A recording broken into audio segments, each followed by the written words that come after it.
uh, when a big system is to be designed, how quality these modules are separated based on the quality attributes, and how we are going to make the decompose our system, main system, into number of small sub units or sub modules.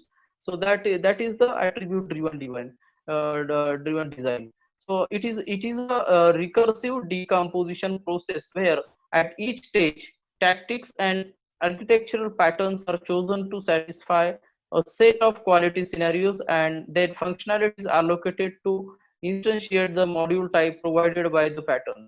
So what is done here is basically it is a recursive type of decomposition. So why it is recursive type of decomposition? Because a big system has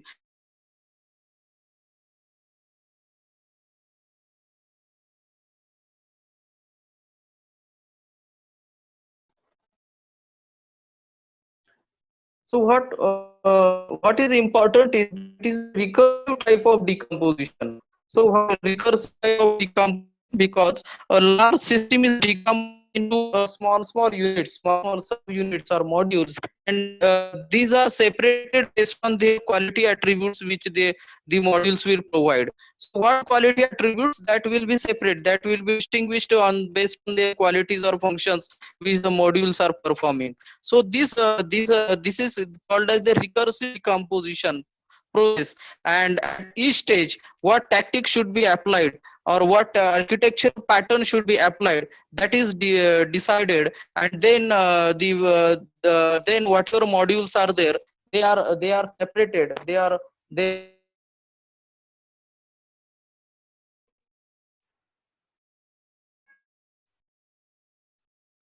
Okay. So it is decided whether the further decomposition is possible or not. And if it is possible, then and then only the module are decomposed, and then it is categorized into that particular pattern. So that design pattern, whatever design pattern was initially applied for the previous or for the base module, the same pattern should be applied for the dependent module. Just like when in class, when in object oriented programming, whatever the base class is there, we have to see for a more specific functioning or functions or methods. What we do, we derive some class, and then after that derived class we'll add some more specific functionalities.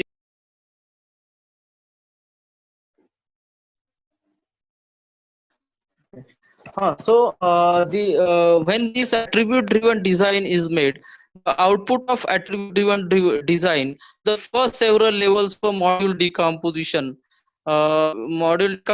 view of the architecture and other views as appropriate. Means what is the first level?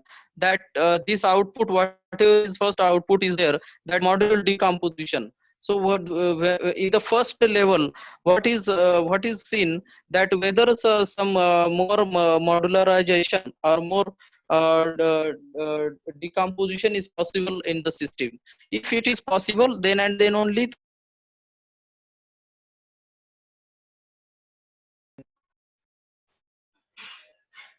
let us see the next point of attribute driven design. The input to ADD is the set of requirements. Means whatever requirements are there, that are supported or that are provided as an input. The ADD assumes functional requirements. Means whatever functional requirements are there by each module or by each subsystem, that are assumed by or that are allocated to that particular modules. So typically expressed as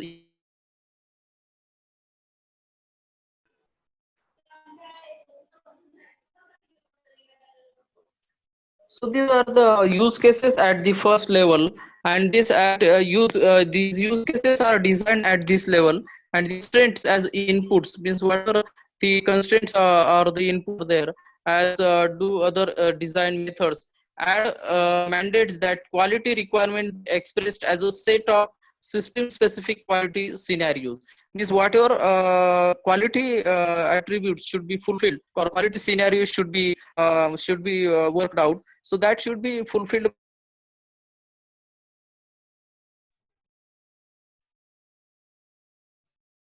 So this decides how the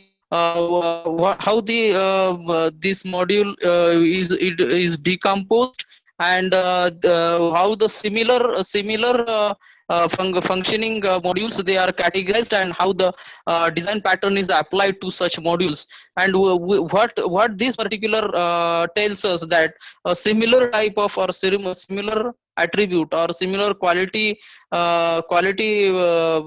scenarios which modules are following, they are categorized or they are decomposed, and the design pattern is applied onto that onto that such modules. And this is basically is the architectural drivers. Means they are just telling this architectural drivers or architects that this particular category of modules, they have to be like these functions, they should follow this constraint, they should follow these quality norms. So all these category of modules, they are designed by a similar type of pattern. So it helps.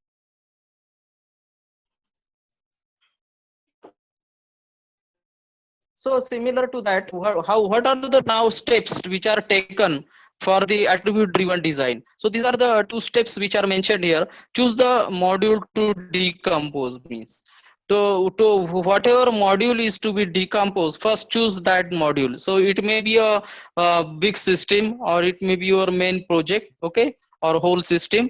And now it is to be modularized, it is to be decomposed, and all the required inputs for this module should be available. Means what a constraint, functional requirement, quality requirements, all are available. Okay, so this module you have to first select.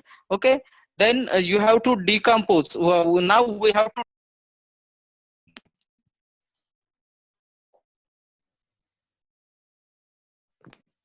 So now after choosing the module to be decomposed, the next step is to refine the module according to these steps. Means whatever